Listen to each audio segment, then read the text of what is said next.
மேதியர், இதோ நான் அவர்களுக்கு விரோதமாய் மேதியரை எழுப்புவேன்.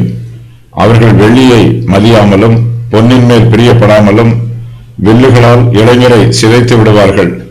கற்ப கனியின் மேல் அவர்கள் இறங்குவதில்லை, அவர்கள் கண் பிள்ளைகளை தப்ப விடுவதும் இல்லை. மேதியர்கள் பாபிலோன் தேசத்தின் மீது யுத்தம் பண்ண வருவார்கள். அவர்கள் பண ஆசை இல்லாதவர்கள். அவர்கள் வெள்ளியை மதிக்க மாட்டார்கள், பொன்னின் மேல் பிரியப்படவும் மாட்டார்கள். ஒரு தேசத்தின் மீது யுத்தம் பண்ண வரும்போது யுத்தத்தில் வெற்றி பெற வேண்டும் என்பதே அவர்களுடைய நோக்கமாய் இருக்கும். மேதியர்கள் யுத்தம் பண்ணும்போது ஈவு இரக்கம் எதுவும் பார்க்க மாட்டார்கள். மேதியர்கள் தங்கள் வில்லுகளால் இளைஞரை சிதைத்து விடுவார்கள். இளைஞர்கள் வருங்காலத்தை கட்டி எழுப்பப் போகிறவர்கள். மேதியர்கள் அப்படிப்பட்ட இளைஞர்களை தேடி பார்த்து கொண்டு போடுவார்கள்.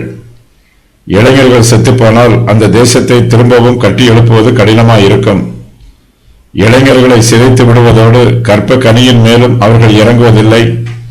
இனிமேல் பிறக்கப் போகிற பிள்ளைகள் வருங்காலத்தை கட்டி எழுப்புவார்கள் என்று நினைத்து அவர்களையும் கொண்டு போடுவார்கள். அவருடைய கண் பிள்ளைகளை தப்ப விடுவதில்லை.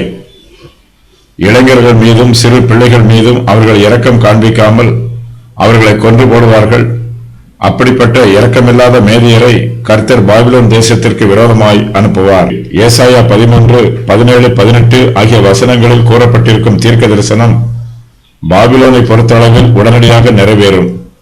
தரியு, கோரேஸ் ஆகியோரின் நாட்களில் மேதியர் பாபிலோனை கைப்பற்றினார்கள். மேதிய தேசம் கிழக்கு அசீரியாவில் உள்ளது.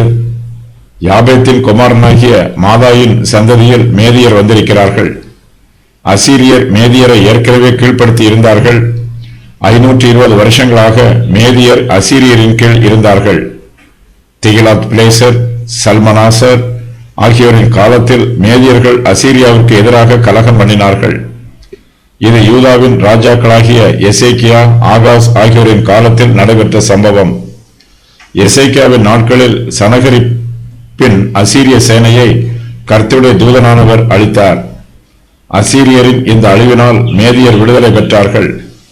ஏசாயா இந்த தீர்க்க தரிசனத்தை கூறும்போது மேதியர் பாபிலோனை விட வல்லவர்களாக இருந்தார்கள்.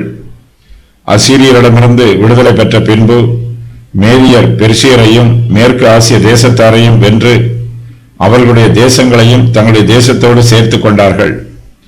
பாபிலோனியரின் உதவியினால் அவர்கள் நினிவேயையும் பிடித்தார்கள். இவ்வாறாக அசீரியா மேதியாவிற்கு உட்பட்ட தேசமாயிற்று. மேதிய பெர்சிய பேரரசு பிரஜாதியாரின் காலத்தில் இஸ்ரவேலின் மீது பாரத்தை கொடுத்த 4வது ராஜ்யமாக விளங்கிற்று. தானியேல் 2, 38, 44 போன்ற வசனங்களில் கூறப்பட்டிருக்கும் தீர்க்க தரிசனங்களில் இது 2வது தேசமாகும். மேதிய பெர்சியரின் அடையாளங்கள்: வெள்ளியிலான மார்பும் புயங்களும், கரடி, ஆட்டுக்கடா. ஏசாயா 13, 16வது வசனத்தில் குழந்தைகள் மோதி அடிக்கப்படும் சம்பவம் தீர்க்க தரிசனமாக கூறப்பட்டிருக்கிறது. மேதியர் பாபிலோன் மீது யுத்தம் பண்ணும்போது நடைபெறும் சம்பவமும் இங்கு தீர்க்க தரிசனமாக விவரிக்கப்பட்டிருக்கிறது.